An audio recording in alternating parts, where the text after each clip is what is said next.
తెలియజేసుకుంటున్నాం. నెహెమ్యా 9వ అధ్యాయం 5వ వచనం చివరి భాగం చదవండి.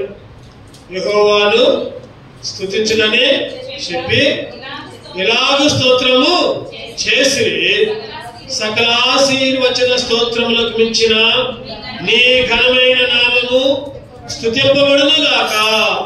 సకల ఆశీర్వచనములకు మించిన అంటే సకల ఆశీర్వాదాలకు మించిన ఆయన ఘనమైన నామం ఏం చేయాలంట? ఏం చేయాలి చెప్పండి? ఆయన ఘనమైన నామం ఏం చేయాలి? స్తుతించాలి, స్తుతింపబడాలి, స్తుతించాలి, స్తుతింపబడాలి. కీర్తనలు 156 వచ్చిన చదవండి. కీర్తనలు 156. సకల ప్రాణులు యెహోవాను స్తుతించుదురు గాక. యెహోవాను స్తుతించుడే. సకల ప్రాణులు యెహోవాను స్తుతించుదురు గాక. యెహోవాను స్తుతించుడే. 2 వచనాల్లో ఉంది ఒక మాట. ఏంటో మాట? 2 వచనాల్లో ఒక మాట ఉంది. యెహోవాను, ఇంకో మాట కూడా ఉంది. సకల తలుపు పూర్తిగా తీయండి. సకల. ఈరోజు మన అంశం ఏంటంటే సకలమైన చెడ్డ అలవాట్లన్నీ మనలో ఉన్నాయి. సకలం అంటే అర్థమైంది చాలా. సకలం అంటే అర్థమైంది చాలా ఎక్కువ. అంటే మన జీవితంలో సకలమైన అలవాట్లన్నీ ఉన్నాయి.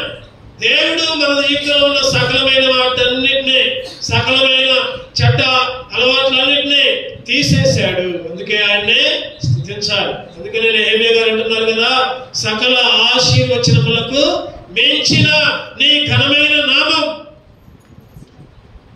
ఇక్కడ కీర్తనాకారుడు దావీదు గారు అంటున్నారు కదా, సకల ప్రాణులు యెహోవాను స్తుతించుడే. యెహోవాను స్తుతించుడే. ఏమున్నాయి మనలో? సకలమైన ఏమున్నాయి? చాలా ఉన్నాయి. చెప్పుకోవాలంటే చాలా ఉన్నాయి. సకలమైనవి చాలా ఉన్నాయి. వాటిలో కొన్ని చూద్దాం మనం.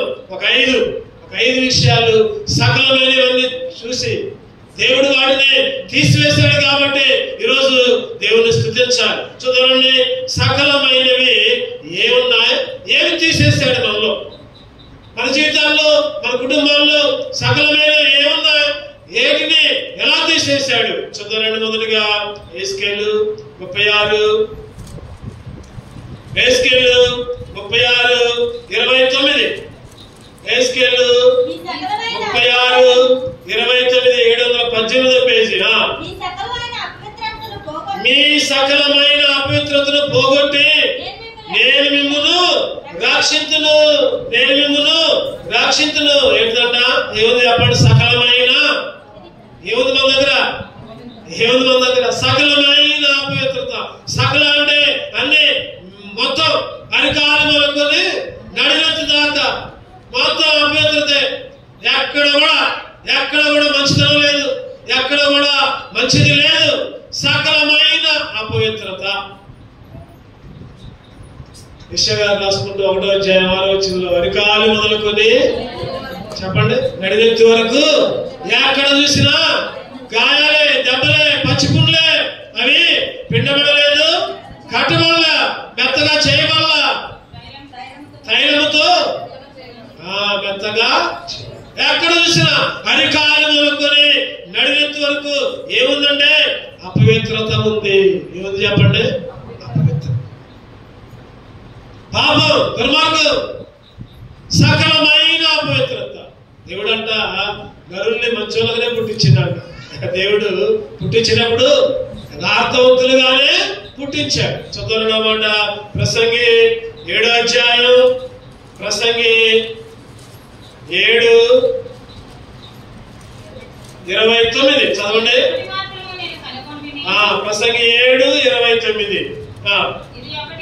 ఒకటి మాత్రం నేను కనుగొంటుని, ఏమనగా దేవుడు నరులను యథార్థవంతులుగా పుట్టించను, కానీ వారు వివిధమైన తంత్రములు కల్పించుకున్నారు. నరులను యథార్థంగానే, నన్ను మంచాలుగానే పుట్టించిన దేవుడు. చెప్పండి, మంచోళ్ళగా పుట్టినవా చెడ్డలుగా పుట్టినవా? మంచోళ్ళగానే పుట్టినవా. తల్లి గర్భంలో బయటకు వచ్చినప్పుడు మంచే, ఏమాత్రం కూడా పాపం లేదు. అందుకనే కొంతమంది అంటారు కదా, చిన్నపిల్లలు చచ్చిపోతే పరలోకానికే పోతారంట.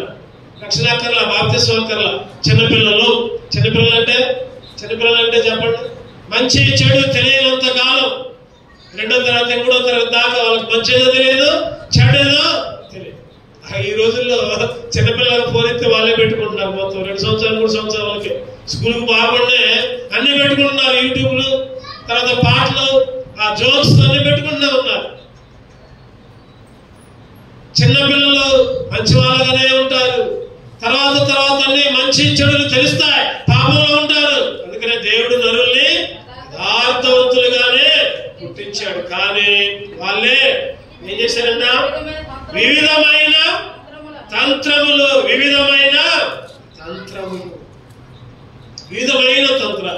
రకరకాల తంత్రాలు అంటే పనులు, రకరకాల కార్యాలు మనమే అన్ని చేసుకుంటున్నాం, మనమే అన్ని పెట్టుకుంటున్నాం, రకరకాల కార్యాలు పెట్టుకుంటున్నాం, రకరకాల పనులు పెట్టుకుంటున్నాం, రకరకాల వాటి మీద ఆధారపడుతున్నాం. వివిధ రకాలైన ఈరోజు యథార్థములుగానే ఉన్నాం, కానీ మన జీవితం మొత్తం ఎట్లా ఉందంటే అపవిత్రత. మేము అపవిత్రులు అంటాడు యెషయా గారు. చూద్దామండి 64 యెషయా 64:6. యెషయా 64:6. మేమందరమును అపవిత్రుల వంటి వారిమైతిమి, మా నీతి క్రియలన్నీ ఎట్లా ఉన్నాయంటే చెప్పండి. మేమందరం అంటే మనమందరం అపవిత్రులు. మన నీతంతా చెప్పండి, మన నీతంతా మురికి పీలకలే. మేమందరం అపవిత్రుల వంటి వాళ్ళం. ఈరోజు మన జీవితాల్లో అపవిత్రత కలిగి ఉన్నాం. 57 యెషయా 57:15 వచ్చింది. 57:15 చదవండి. ఆయన మన దేవుడు ఎటువంటి వాడు? మనమేమో అపవిత్రులు, మనమేమో అరికాలంలో నిన్నటి వరకు పాపంలో నిండి ఉన్నాం. కానీ మన దేవుడు ఎటువంటి వాడు అంటే మహాగణుడు, మహోన్నతుడును, పరిశుద్ధుడును, నిత్య నివాసి అని వాడు ఎలాగూ సెలవిచ్చుచున్నాడు. మహాగణుడు, మన దేవుడు మహాగణుడు, పరిశుద్ధుడు. మహాగణుడు అంట, ఇంకా మహోన్నతుడు అంట, ఇంకా పరిశుద్ధుడు. మనమేమో పాపులు, ఆయనేమో పరిశుద్ధుడు. మనమేమో అపవిత్రత కలిగి ఉన్న వాళ్ళు, అది కాలం వరకు నిన్నటి వరకు. అటువంటి మన మీద ఆయన ఏం చేశారంటే ఈ సకలమైన అపవిత్రత పోవడానికి ఏం చేశారంటే ఆయన చూద్దానండి. యెషయా గ్రంథం 1:25 ఏం చేశారంటే ఈ అపవిత్రత పోవడానికి ఆయన ఏం చేశారంటే 1:25 యెషయా గ్రంథం, నా హస్తము నీ మీద పెట్టి క్షారము వేసి నీ మస్టును నిర్మలము చేసి నీలో కలిపిన తగరమంతయు తీసివేసేదను. చెప్పండి, ఈ అపవిత్రత పోవాలంటే ఏం చేశారంటే ఆయన హస్తం, ఆయన చెయ్యి మన మీద పెట్టి క్షారము చేసి మస్టుకు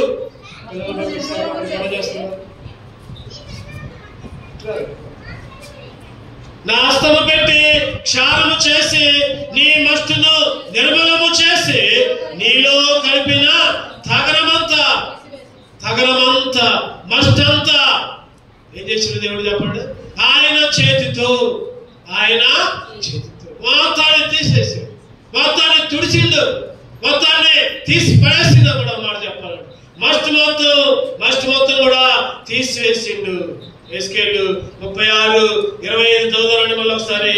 ఎస్కేలు 36:25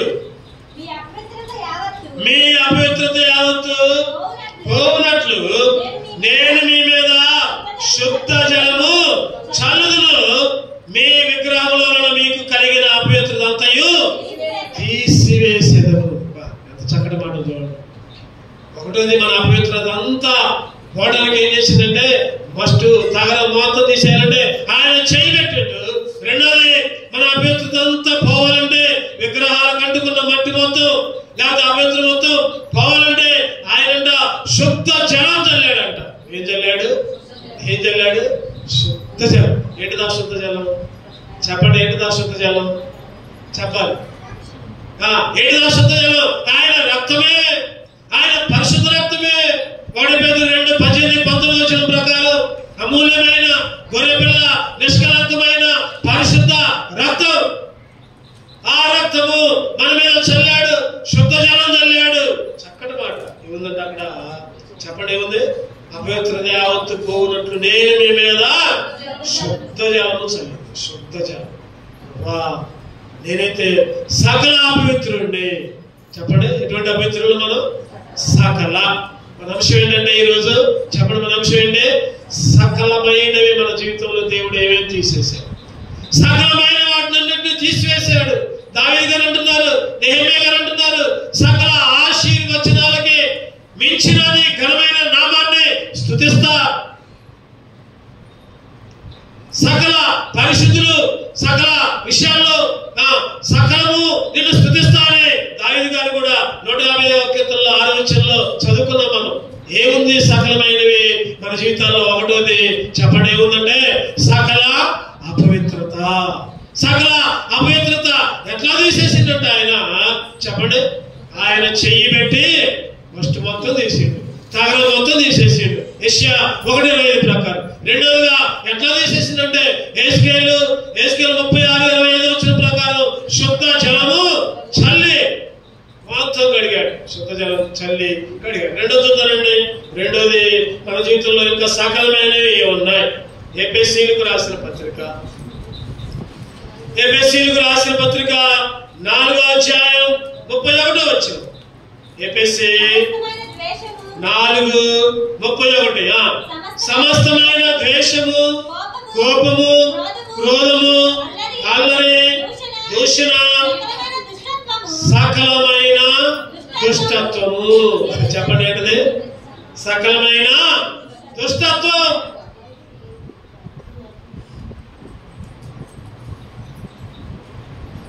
మన జీవితంలో సకలమైన వాటిని అన్నింటినీ దేవుడు తీసేశాడు. ఒకటోది సకలమైన అపవిత్రత, రెండోది సకలమైన దుష్టత్వం. కొద్ది ముందు జరగదు, ఖాళీ ఎందుకుంది ఇక్కడ? బిందు ఖాళీ ఎందుకుంది అక్కడ? మీకు క్రమం లేదు అసలు. ఎందుకంటే బిందులే కదా, పేరు బిందే, మిగిలిన వాళ్ళందరూ అసలు ఉంచుతాను అంటారు ఇక్కడ. ఒకరి కోసం ఒకరు ఉంచుతాను అంటారు. జరగాలి, ముందు జరగాలి. ఒకసారి మొత్తం ఖాళీ ఉంటుంది, ఒకసారి నిండిపోతాం. సరే, దేవునికి స్తోత్రం. చెప్పండి, ఏముంది చెప్పండి, ఏముంది? ఒకటోది సకలమైన అపవిత్రత, రెండోది సకలమైన దుష్టత్వం. సకలమైన దుష్టత్వం. మన జీవితం మొత్తం దుష్టత్వమే. సకలమైన దుష్టత్వం. దేవుడు ఏం చేశాడంటే ఆ సకలమైన దుష్టత్వాన్ని తీసివేశాడు. యోహాను సువార్త 28:44 చూడండి. మనం అంట అపవాది సంబంధులం అంట. మనం అపవాది బిడ్డలం, అపవాది సంబంధులం. 8:44. మీరు మీ తండ్రి అపవాది సంబంధులు, మీ తండ్రి దురాశలు నెరవేర్చగోరుచున్నారు. చెప్పండి, మన తండ్రి ఎవరంట? మన తండ్రి ఎవరు చెప్పాలి? అపవాది. మన తండ్రి ఎవరంటే అపవాది. ఆ తండ్రి చేసినట్టే మనం కూడా చేస్తున్నాం. అపవాది చేసినట్లే మనం కూడా జీవిస్తా ఉన్నాం. అపవాది సంబంధంలాగా సకలమైన దుష్టత్వం. అందుకనే పాపిష్టి జన్మ అని అంటాడు. దుష్ట సంతానం. యెషయా గ్రంథం 1:4 చదవండి. యెషయా గ్రంథం 1:4. పాపిష్టి జన్మ, దోషభరితమైన ప్రజలారా, దుష్ట సంతానమా, చెరుపు చేయి పిల్లలారా, మీకు శ్రమ. చదవండి, పాపిష్టి జన్మ అంట. ఏ జన్మ అంట చెప్పండి? ఎవరు నేనే చెప్పాలి. ఎవరు కాదు చెప్పాలి? నేనే అని చెప్పాలి. వాళ్ళు కాదు, మనమే. పాపిష్టి జన్మ, ఇంకా దోషభరితమైన ప్రజలారా, దుష్ట సంతానమా, చెరుపు చేయు పిల్లలారా. దుష్ట సంతానం చెరుపు చేసే పిల్లలు, దోషభరితమైన జనం, పాపిష్టి జనం, సకల దుష్టత్వం ఉంది మనలో. ఏముందంటే సకల దుష్టత్వం. ఈ సకల దుష్టత్వం ఉంటే, సకల చెడుదనం ఉంటే దేవుడు ఏం చేశారంటే ఆయన ప్రియమైన కుమారులుగా చేసుకున్నాడు. ఆయన రక్తాన్ని పెట్టి దుష్టత్వాన్ని మొత్తాన్ని తీసివేసి ఆయన కుమారులుగా, సర్వోన్నతుని దేవుని కుమారులుగా అంటాడు. చదవనమాట కీర్తన 82:6. కీర్తనలు 82:6 చదవండి. కీర్తన 82:6. మీరు దైవములనియు, మీరందరూ సర్వోన్నతుని కుమారులనియు నేనే సెలవిచ్చి ఉన్నాను. ఒకప్పుడు అపవాది సంబంధులు, ఒకప్పుడు మన తండ్రి అయిన అపవాది బిడ్డలం. మనం అపవాది ఎట్లా చేస్తే అట్లా చేశాం. అపవాది సంబంధులు ఇప్పుడంట చెప్పండి, ఇప్పుడు సర్వోన్నతమైన దేవుని కుమారులుగా చేశాడు. అందుకే ఆరాధించాలి, అందుకే ఆయన స్తుతించాలి, అందుకే ఆయన కనపరచాలి.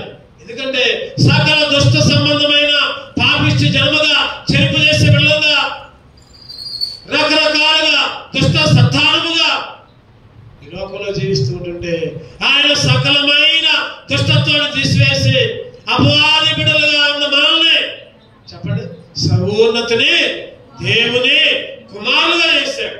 ఆయన కరుణా సంపన్నుడు కాబట్టి, ఆయన కృప కలిగిన వాడు కాబట్టి, ఆయన కరుణ కలిగిన వాడు కాబట్టి సైతాను కుమారులుగా ఉంటే మార్చిని దేవుని కుమారులుగా మార్చింది. ఎఫెసీ 2:4 చదవండి.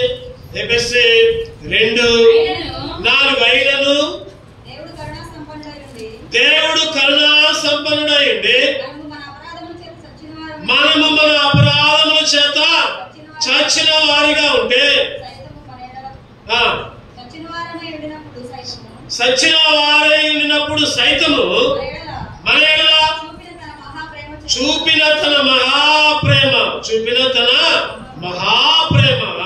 ప్రేమ చేత మనల్ని క్రీస్తుతో కూడా బ్రతికించెను. అయినను 3వ వచనంలో ఉన్నదంట, ఏముందంటే దైవోగ్రతకు పాత్రమై ఉన్నాము. ఏ ఉగ్రతకి? దైవ ఉగ్రతకి, దేవుని ఉగ్రతకి పాత్రగా ఉండే ఆయన కరుణా సంపన్నుడై ఉండి, దేవుడు కరుణా సంపన్నుడై ఉండి అపరాధాల చేత చచ్చిన వారిగా ఉన్నప్పుడు సైతము దేవుడు తన మహాప్రేమ చేత క్రీస్తుతో కూడా బ్రతికించాడు. క్రీస్తుతో కూడా బ్రతికించాడు. అపవాది కుమారుల్ని దేవుని కుమారుగా మార్చాడు. దేవుని ఉగ్రత నుంచి విడిపించి ఆయన ప్రేమ కరుణ మన మీద చూపించాడు. అందుకే దేవుని ఆరాధించాలి, అందుకే దేవుణ్ణి స్తుతించాలి.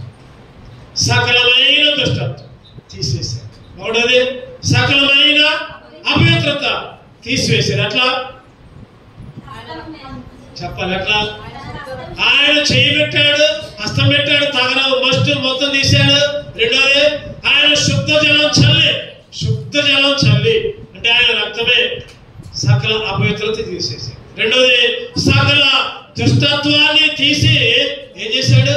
దేవుని ఉగ్రత నుంచి తప్పించి దేవుని కుమారులుగా మార్చాడు. అందుకే ఆరాధించాడు. అందుకని ఏమే గారు అన్నారు కావాలి, సకల ఆశీర్వచనములకు మించిన నీ ఘనమైన నామం, సకల ఆశీర్వచనాలకే మించిన నీ ఘనమైన నామం. నెహెమ్యా 9:5 మనం చదువుకున్నాం. సకల ఆశీర్వచనాలకే మించిన నీ ఘనమైన నామం స్తుతింపబడును గాక. ఎందుకంటే సకల అపవిత్రత తీసివేశాడు, శుద్ధ జలంతో. రెండోది సకల దుష్టత్వం తీసివేసి దేవుని కుమారులుగా వచ్చాడు. మూడోది చూద్దామండి. మూడోది దానియేలు 9వ అధ్యాయం 7వ వచనం. దానియేలు, ప్రభువా నీవే నీతిమంతుడవు, మేమైతే మేము నీ మీద తిరుగుబాటు చేసితిమి, దానిని బట్టి నీవు సకల దేశములకు మమ్మల్ని తరిమితివి. సకల దేశములకు ఏం చేసాం? మనం తరమబడ్డాం. సకల దేశాలకి తరమబడ్డాం, ఎల్లగొట్టబడ్డాం. ఆ రోజు తోటలోంచి వెళ్ళగొట్టాడు దేవుడు. ఎవరిని? ఆదాము. ఎందుకు? దేవుని ఆజ్ఞ మీరాడు కాబట్టి, దేవుడు చెప్పింది చేయలేదు కాబట్టి ఇగో ఈ తోటలోంచి వెళ్ళండి, వెళ్ళి వెళ్ళగొట్టి కాపలా పెట్టాడు. ఎవరిని చెప్పండి, ఎవరిని పెట్టాడు కాపలా? చదవండి ఆదికాండం ఎక్కడుంది చెప్పండి, వచ్చిన ఎక్కడుంది? 2:24 చదవండి. ఆదికాండం 2:24 3:24 అప్పుడు ఆయన ఆదామును వెళ్ళగొట్టి ఏదైనా తోటకు తూర్పు దిక్కున కెరూబులను జీవవృక్షములకు పో మార్గంలో కాచుటకు ఇటు అటు తిరుగుతున్న ఖడ్గ జ్వాలను కెరూబులు పెట్టాడు, వెళ్ళగొట్టాడు. ఆదామును వెళ్ళగొట్టాడు. ఇక్కడ చూస్తే దానియేలు గారు రాస్తుంటున్నారు, సకల దేశాలకి తరమబడ్డావు, సకల దేశాలకి తరమబడ్డావు. చూడండి ఎంత పాపాలు, ఎంత పాపంగా ఉన్నాము. బంధకాలన్నీ కట్లన్నీ కట్టుకొని సకల దేశాలకి వెళ్ళగొట్టబడ్డాం. రాత్రి చెప్పుకుందాం, రాత్రి ఉపవాస కొడుకులు చెప్పుకుందాం. ఏం చెప్పుకుందాం చెప్పండి? సైతాను ఉర్లు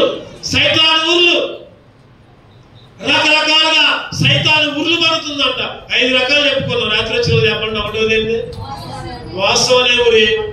రెండోది అభ్యంతరం అనే ఊరి. అభ్యంతరం పెట్టింది, దేవుని మందిరానికి రాలేదు. కొంతమందితో ప్రైజులాడు కూడా చెప్పలేదు సైతాను. దేవుని బిడలే విశ్వాసులే ప్రైజులాడు కూడా చెప్పుకోరు, కనపడ్డా కూడా ప్రైజులాడు కూడా చెప్పుకోనంత అభ్యంతరం చేసింది సైతాను. మూడోది స్వాదన, సైతాను గారి తెచ్చే ఊరి. మూడోది స్వాదన. 4వది బంధకాలు. 5వది వాక్యం వినలేదు, హృదయంలో ఉండలేదు, ఎత్తుకొని పోరు. సైతాను ఊరులు. సకల దేశాలకి ఏం చేయబడ్డాం? ధర్మవేయబడ్డాం, వెళ్ళగొట్టబడ్డాం. ఒకప్పుడు మన పరిస్థితి, నీ పరిస్థితి, నా పరిస్థితి కూడా అదే. సకల దేశాలకి, సకల ప్రాంతాలకి వెళ్ళగొట్టబడ్డాం. ఒక ఆయన చెప్పండి, డబ్బులు అంతా తీసుకున్నాడు, పారిపోయాడు. ఆడికి దూరదేశం. ఎవరైనా తప్పిపోయినా దుర్వ్యాపారం ఉంది అక్కడ. చదవండి ఆ మాట. లోక 15 అధ్యాయం లోక సువార్త ఒక మాట ఉండదు అక్కడ. నాకు ఎందుకు అది గుర్తుకొచ్చింది ఇప్పుడు. దుర్వ్యాపారం అనే మాట ఒకటి ఉంటుంది. చదవండి అక్కడ. ఎన్నో వచ్చిన 13వ వచనం. కొన్ని దినములైన తర్వాత ఆ చిన్న కుమారుడు సమస్తమును కూర్చుకొని దూరదేశములకు ప్రయాణమైపోయి తన ఆస్తిని దుర్వ్యాపారం వలన. చూడండి, వ్యాపారాలు కూడా దుర్వ్యాపారం. మరి ఇదే వ్యాపారం నాకు తెలియదు. ఈ మాట కొద్దిగా నాకు ఎందుకని గుర్తుకొచ్చింది. వ్యాపారం, బట్టల వ్యాపారం పోయింది, చేపల వ్యాపారం పోయింది, లేకపోతే బియ్యం వ్యాపారం పోయింది. చాలా వ్యాపారాలు ఉన్నాయి.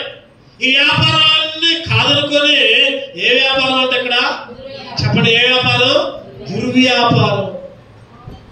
దూరదేశమైన డబ్బులను తీసుకొని ఎవడు తరమకుండానే, బైబిల్లో ఒక మాట ఉంది చెప్పండి, ఎవడు తరమకుండానే దుష్టుడంతా పారిపోతున్నాడు. ఎవడో తరమకల్లా పారిపోతున్నాడు. ఈరోజు ఒకప్పుడు సైతాను బిడ్డలుగా ఉంటే దేవుని చేత తరం వేయబడ్డాం. సకల దేశాలకి, సకల ప్రాంతాలకి తరం వేయబడ్డాం. ఎన్నో బంధకాలు తరం వేయబడినప్పుడు అబ్బా మాకు ఎక్కడే బాగుంది, మాకు ఎక్కడే హాయిగా ఉంది, ఇక్కడే మేము ఉంటాం. తరం వేయబడినప్పుడు ఏడవాలి, దుఃఖించాలి, కన్నీరు గార్చాలి. అయ్యో నేను బయటకు వచ్చానే, దేవుని సన్నిధి నుంచి బయట ఉన్నానే, ఏడవాల్సింది పోయి నేను హాయిగా ఉన్నాను, నేను సంతోషంగా ఉన్నాను. మనోనేత్రాలకి సైతాన్ని ఏం చేసింది చెప్పండి? నిధనం కలిగేసి నేను బాగానే ఉండాలి అని అనిపించింది.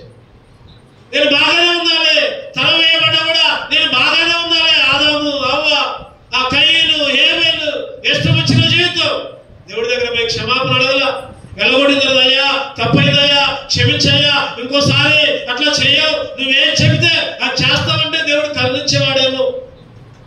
ఇప్పుడు మనందరం ఉండేవాళ్ళం కాలేక తప్పిపోయాడు, బయటకు వచ్చాడు. అదే హాయి, అదే సుఖం, ఇదే హాయి అనుకోని ఈరోజు చాలా మంది కూడా అదే జీవితం. ఏమి తిందుమా, ఏమి త్రాగుదుమా, ఏమి ధరించుకుందుమా అయ్యే ఆలోచన. తిను, తాగు, సుఖించు, కావో, పీవో, ఎంజాయ్ కరో. ఈరోజు చాలా మంది అదే జీవితం, సకల దేశాలకు తరమబడి ఎన్నో బంధకాలు, ఎన్నో. ఇప్పుడు ఏం చేశాడు చెప్పండి? ఆ బంధకాలన్నీ తెంచాడు, బంధకాలన్నీ తెంచాడు. తరమబడ్డ వాళ్ళని ఆహ్వానించాడు లోపలికి. ఇదిగో రండి, నా రక్తాన్ని కార్చా, నేనే శిలువలో బలి అయ్యాను మీ కొరకు. ఆయన ప్రేమ ఎంత మధురం, ఆయన ప్రేమ ఎంత మధురం. ఎన్నో బంధాలు మనల్ని ఆవరిస్తే, అందుకని ఒక పాట ఉంటుంది, గుర్తురాట్లేదు. అంధకార బంధము నన్ను వరించగా, అంధుడనై యేసయ్యను ఎరుగకుంటినే. అంధకార బంధము నన్ను వరించగా, అంధుడనై యేసయ్యను ఎరుగకుంటినే. బంధము తెంచెను, బ్రతికించెను నన్ను. బంధము తెంచెను, బ్రతికించెను నన్ను. ఎంత మధురము యేసుని ప్రేమ, ఎంత మధురము నా యేసుని ప్రేమ. ఎంత మధురము యేసుని ప్రేమ, ఎంత మధురము నా యేసుని ప్రేమ. ప్రేమ ప్రేమ ప్రేమ ప్రేమ. చెప్పండి, ఆయన మధురమైన ప్రేమ మన బంధకాలన్నీ తెచ్చివేసి తరమబడ్డ మనల్ని వెతికాడంట. వెతికి మేపాడు. చదువున్న మాటలు ఏస్కేలు 34:12 చదవండి. ఏస్కేలు 34:12. తమ గొర్రెలు చెదిరిపోయినప్పుడు కాపరులు వాటిని వెతుకున్నట్లు నేను నా గొర్రెలను వెతికి చీకటి గల ముప్పు దినముందు ఎక్కడికి అవి చెదిరిపోయినో అక్కడ నేను వాటిని తప్పించి ఆయా జనుల్లో నుండి వాటిని తోడుకుని వచ్చి ఆయా దేశంలో వాటిని సమకూర్చి వాటి స్వదేశంలోనికి వాటిని తెచ్చి పర్వతముల మీదను వాగుల ఎద్దును దేశమును సకలమైన కాపురము స్థలములందును వాటిని మేపెదను. ఎంత చక్కటి మాట చూడు. తరమబడ్డ మనల్ని వెతికాడు, సమకూర్చాడు, చెప్పండి, మేపాడు. 3 పనులు చేసిండు. మనమేమో తరమబడ్డాం, సకలమైన దేశాలకు తరమబడితే ఆయన ఏం చేశాడు? వెతికాడు. అక్కడ ఉన్నది వాటిలో ముఖ్యమైన మాటలు వెతికాడు, తర్వాత సమకూర్చాడు, తర్వాత మంచి మంచి స్థలాల్లో 14వ వచనంలో ఉంటుంది, నేను మంచి మేత గల చోట వాటిని మేపెదను. మంచి మేతగల స్థలములు. ఎక్కడ మంచి మేతగల స్థలములు? సియోనులో, సియోను మందిరములో.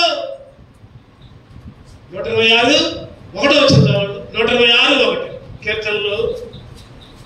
కీర్తనలు 126 1. సియోనుకు తిరిగి వచ్చిన వారు యెహోవా చెరలో నుండి మనల్ని రప్పించినప్పుడు మనము కలకలిన వారి వలె ఉంటుంది. మన నోటి నిండా ఏముంది? మన నోటి నిండా నవ్వు, ఆనందం, సంతోషం. ఒకప్పుడేమో తరమబడ్డ వాళ్ళం, ఒకప్పుడేమో వెళ్ళగొట్టబడ్డాం. ఆయన వెతికి ఎక్కడున్నారా 100 గొర్రెలు ఉన్నాయి, 99 గొర్రెల దొడ్డిలో ఉన్నాయి. ఒక గొర్రె తప్పిపోయింది, ఎక్కడో అడుగులో పోయింది. ఆ ఒక్క గొర్రె కొరకు, ఆ ఒక్క గొర్రె నువ్వు నేనే తప్పిపోతే, వెలగొట్టబడితే, తరమబడితే వెతికి సమకూర్చి మంచి మేతగా స్థలంలో మేపి సియోనుకు తిరిగి వచ్చిన ప్రజలతో చెప్పండి, నోటి నిండా అందుకే ఆరాధించు. చెప్పండి, సకలమైన ఒకటోది అపవిత్రతని తీసివేసి ఆయన శుద్ధ జలం జల్లి ఆయన చేతి ద్వారా ఫస్ట్ తగరం తీసేశారు. రెండోది సకల దుష్టత్వం నుంచి విడిపించి దేవుని కుమారులుగా మార్చారు. తర్వాత మూడోది సకల దేశంలోకి తరమబడ్డ మనల్ని వెతికి సమకూర్చి మంచి మేతగల స్థలమైన సియోనుకు తీసుకుని వచ్చాడు. అందుకే ఆరాధించారు. 4వ చదవండి. రెండవ దినవృత్తాంతాలు 32:14. రెండవ దినవృత్తాంతాలు 32:14. 386 పేజీ నంబర్ 386. నీ దేవుడు మిమ్మల్ని నా చేతిలో నుండి విడిపింపగలడనుకొనుటకు నా పితరులు బొత్తిగా నిర్మూలన చేసిన ఆయా దేశస్థుల సకల దేవతలను తన జనులను నా చేతిలో నుంచి విడిపింపగలిగిన దేవుడు ఒకడైనా ఉన్నాడా? సకల దేవతలు. మనలో ఏమున్నాయి చెప్పండి? మనలో ఏమున్నాయి? సకల దేవతలు, సకల విగ్రహాలు, సకలమైన దేవతలు అంటారు. దేవతలు అంటే దేవుని కంటే ఏది ఎక్కువగా ప్రేమిస్తే అదే దేవత. దేవుని కంటే దేన్ని ఎక్కువగా ప్రేమిస్తే అదే దేవుడు. బైబిల్లో ఉంటది, వారు కడిపే వారి దేవుడు అంట. వారు కడిపే. కొంతమంది అంట కడుపునే ప్రేమిస్తారు. ఎప్పుడు తింటమే తింటమే, ఎప్పుడు కడిపే, వారి కడుపుకే. అందుకనే బైబిల్లో ఉంది మాట, నా సొంత మాటలు కాదు. వారి కడిపే వారి పనే వారి దేవుడు. చెప్పండి, ఏంటంటే దేవుడు పనే. దేవుని మందిరం లేదు. వండుకోవడం, తింటాం, పళ్ళుకు పోవడం, రావడం, తింటాం, వండుకోవడం, ఇదే అయ్యా దేవుళ్ళు. అయ్యా దేవుళ్ళు. వారి ఫోనే వారికి దేవుడు, వారి ఇల్లే వారికి దేవుడు. దేవుని కంటే నువ్వు దేన్ని ఎక్కువగా ప్రేమిస్తున్నావు అదే నీకు దేవుడు, దేవత. ఏం చేశాడు? ఇప్పుడు సకల విగ్రహాలన్నీ తీసివేశాడు. సకల విగ్రహాలు, ఆ కడుపు తిండిని తీసివేశాడు, ఇల్లు తీసివేశాడు, పనులన్నీ తీసేశాడు, ఉద్యోగాలన్నీ పక్కన పెట్టాడు. దేవుని సన్నిధిలోకి వచ్చి దేవుణ్ణి స్తుతించే బిడ్డగా చేసుకున్నాడు. అందుకే ఆయన ఆరాధించాడు. ఆయన్ని విగ్రహాలు ఆ కాలం ముందైతే చెప్పండి, గలతీ చదవనమాట. ఎన్ని వచ్చిన మాట చదవండి. గలతీ ఆ కాలం ముందైతే అని ఒక మాట ఉంటుంది. విగ్రహాలకు సంబంధించిన వాళ్ళు మనం. గలతీ 4:8 ఆ కాలం ముందైతే మీరు దేవుణ్ణి ఎరగని వారై నిజమునకు దేవుళ్ళు కాని వారికి దాసులంటిని కానీ ఇప్పుడు మీరు దేవుణ్ణి ఎరిగిన వారు మరి విశేషముగా దేవుని చేత ఎరగబడి ఉన్నారు. చెప్పండి, మనమే ఎరగడం కాదు, ఆయన కూడా మనల్ని ఎరిగాడు. అది గొప్ప సంగతి. నాకు చంద్రబాబు గారు తెలుసు అంటే చంద్రబాబుకు నేను తెలుసా? చెప్పండి. నాకు జగన్మోహన్ రెడ్డి గారు తెలుసు అంటే జగన్మోహన్ రెడ్డి గారికి నేను తెలుసా? తెలియదు. ఆయన మాత్రం అందరికీ తెలుసు. కానీ మన దేవుడు అయితే అట్లా కాదు. మనం ఎరిగిన చెప్పండి, ఆయన కూడా మనల్ని ఎరిగారు. సకల విగ్రహాలు మన జీవితంలో ఉంటే, రకరకాల విగ్రహాలు చెప్పుకున్నాం. ఏ విగ్రహాలు? దేవుని కంటే దేన్ని ఎక్కువగా ప్రేమిస్తే అదే విగ్రహం. ఆ విగ్రహాలన్నీ తీసివేసి ఆయన మందిరంలోకి వచ్చి ఆ కాలంలో అట్లా ఉన్నాం. కానీ ఇప్పుడైతే ఆయన కృప ఉన్న ఆయన ఎరిగాడు, మనం ఎరిగాం. ఆయన ఎరిగాడు, మనం కూడా ఎరిగాం. మరి విశేషముగా దేవుని చేత ఎరగబడిన వారమై ఉన్నారు కనుక సకలమైన విగ్రహాలు మన జీవితంలో ఏమున్నాయంటే, ఒకప్పుడు సృష్టికి బదులుగా సృష్టికర్తకు బదులుగా సృష్టిని పూజ చేశారు. అసలైన చేసిన దేవుడు. దేవుడు చేశాడు. చెట్లు, కొండలు, గుట్టలు అన్ని దేవుడు చేశాడు. ఆ దేవుణ్ణి మర్చిపోయి ఇప్పుడు చెట్లు మొక్కుతున్నాం. ఆ దేవుణ్ణి మర్చిపోయి కొండలకు వెళ్తున్నాం. కొండల పొర్లు దండాలు పెడుతున్నాం. చేసినాడు మర్చిపోయాం, చేసిన దాన్ని మొక్కుతున్నాం. ఎంత అవివేకంగా ఉంటున్నాం.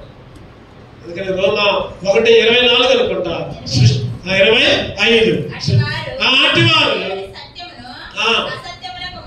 అసత్యములుగా మార్చి సృష్టికర్తకు ప్రతిగా సృష్టమును పూజ చేశారు. చెప్పండి, సృష్టికర్తకు బదులుగా సృష్టము. దేవుడు ఏదైతే చేశాడో దాన్ని మొక్కుతున్నారు. దాన్ని తయారు చేసిన దేవుణ్ణి మర్చిపోతున్నారు. ఈరోజు మన జీవితంలో కూడా సకలమైన విగ్రహాలు, సకలమైన. చివరిగా చూద్దామండి, ఇంకొక విషయం చూసుకుని మనం ఆరాధనకు 2 సమూయేలు 4:12. 2 సమూయేలు 4:12. సకలమైన ఉపద్రవంలో నుండి నన్ను రక్షించిన యెహోవా జయముతోడు సకలమైన ఉపద్రవంలో నుండి. దావీదు గారు చెప్తున్నారు ఈ మాటలు ఏంటి అంట? సకలమైన ఉపద్రవాలు, సకలమైన కష్టాలు, సకలమైన బాధలు, సకలమైన ఉపద్రవాలు, మరణం దాకా మరణానికి నాకు అడుగు మాత్రమే దూరం అంటాడు దావీదు గారు. చదవండి అన్నమాట. ఆ పాట చదవండి. 1 సమూయేలు 20:3 1 సమూయేలు 23 దావీదు నేడు ఈ దృష్టికి అనుకూలమైన సంగతిని తండ్రి నుడిగా తెలుసుకుని యోనాతానునకు చింత కలుగుకుంటుకై ఇది అతనికి తెలుస్తుందని కొంచున్నాడు. అయితే యెహోవా జయముతోడు, నీ జయముతోడు నిజముగా నాకును మరణమును అడుగు మాత్రమే.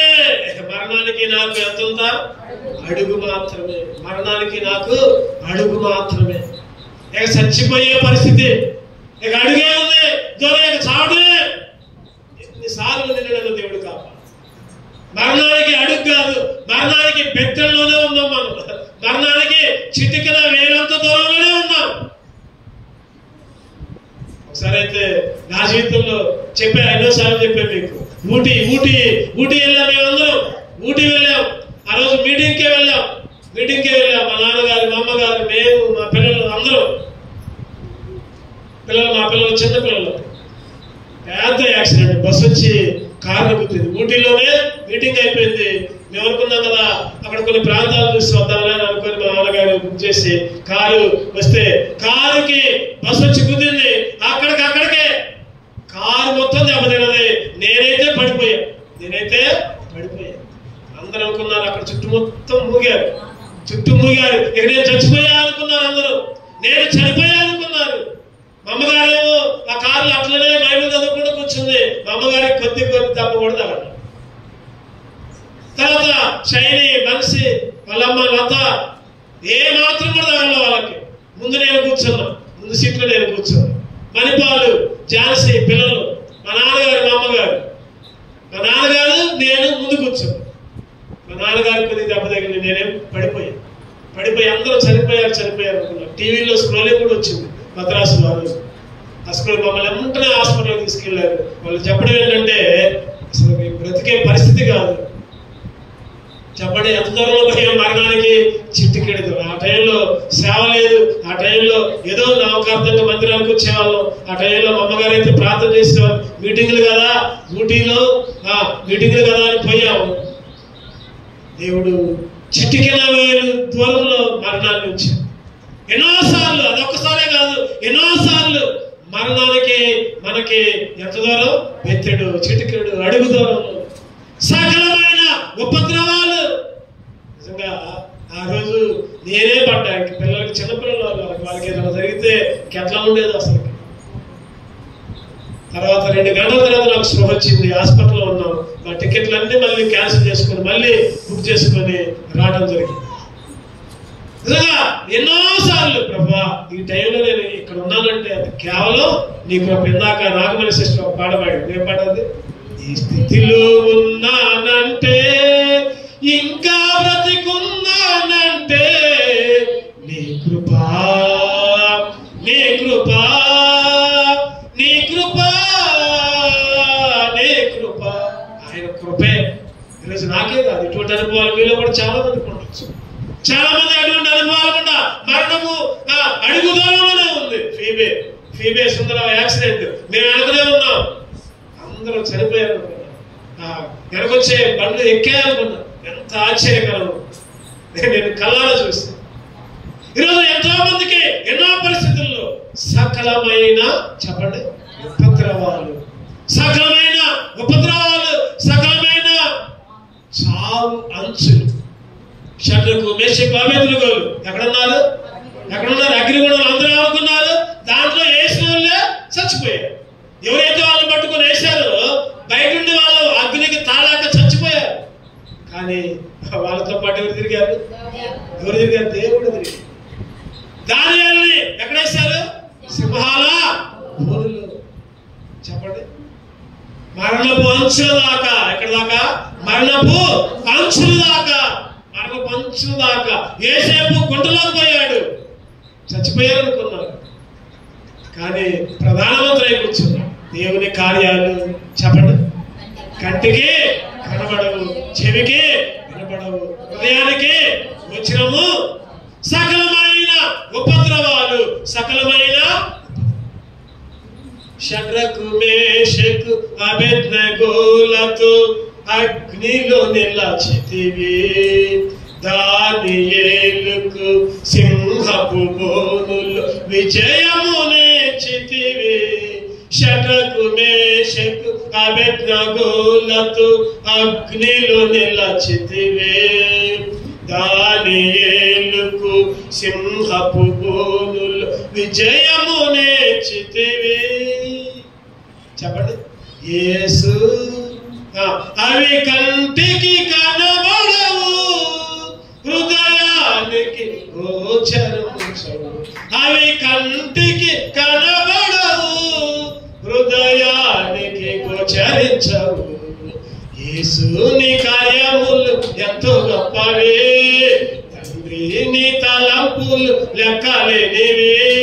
ఆయన తలంపులు కానీ ఆయన కార్యాలు కానీ చెప్పండి లెక్కలేవు, హృదయానికి కంటికి కనబడవు. ఈరోజు నీ జీవితంలో నా జీవితంలో సకలమైన ఉపద్రవాలు, సకలమైన ఉపద్రవాలు, మరణానికి కొంచెం దూరంలోనే, చావుకి సమీపంగానే దేవుడు కాచి కాపాడి చెప్పండి. అందుకనే నెహెమ్యా చదవండి, మన మూల భాగం చదవండి. 9 నెహెమ్యా 9:5. నెహెమ్యా 9:5 చివరి భాగం చదవండి. మనం చదువుకున్న భాగం మొత్తం అక్కర్లా. యెహోవాను స్తుతించడని చెప్పి ఎలాగూ స్తోత్రము చేసిరి, సకల ఆశీర్వచన స్తోత్రములకు మించిన నీ ఘనమైన నామము స్తుతింపబడును గాక. సకల ఆశీర్వచనములకు మించిన నీ ఘనమైన నామం స్తుతించబడును గాక. 150 కీర్తన 6వ వచనం.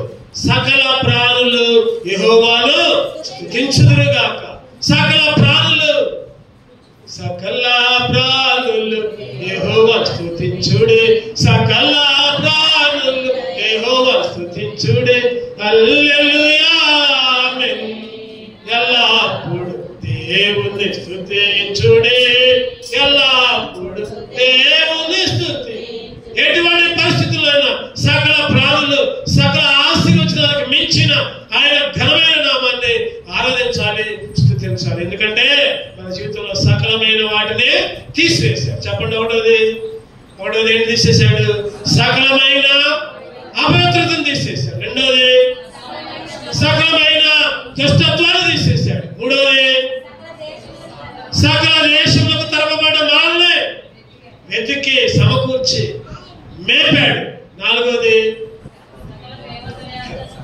సకల దేవతలు పూజేసే మనల్ని ఆ విగ్రహాలను విడిచిపెట్టి ఆయన సన్నిధిలోకి వచ్చి ఆయన ఎరిగే విధంగా, మరి విశేషముగా ఆయన మనల్ని ఎరిగే విధంగా దేవుడు చేశాడు. చివరిగా ఐదవది సకల ఉపద్రవములన్నింటిలో, సకల ఉపద్రవములు, ఎన్నో బాధలు, కష్టాలు, ఇబ్బందులు, ఇరుకులు, మరణపాంచులు, శోధనలు అవన్నీ కూడా దీని కిందకి వస్తాయి. సకల ఉపద్రవాలన్నింటి నుంచి విడిపించి, అందుకే దేవుణ్ణి అటువంటి ఆరాధన చేసే పిల్లలకి దేవుడు మనల్ని సిద్ధపరచును కాక.